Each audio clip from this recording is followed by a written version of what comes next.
fora com eficiência, grudou na gozeta, vai parar o touro do Célio Boca!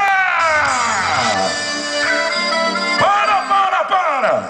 Eu falei que ia dar para trás, alguma coisa de errado aconteceu. O que está acontecendo? Vixe! Atenção! Os paramédicos de plantão, por favor! Atenção, os paramédicos de plantão! Socorre para nós! Peraí, que está acontecendo alguma coisa errada.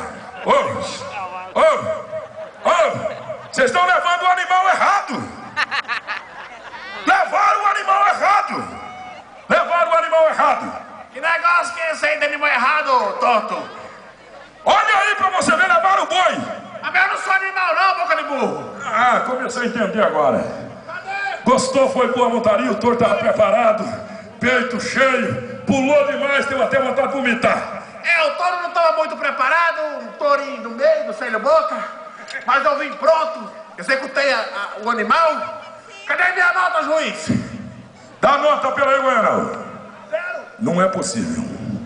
Goiano, o americano veio e você dá uma nota 0 para ele, isso é um abuso, americano. Eu vou ensinar esse juiz sem vergonha a respeitar peão de boi, rapaz.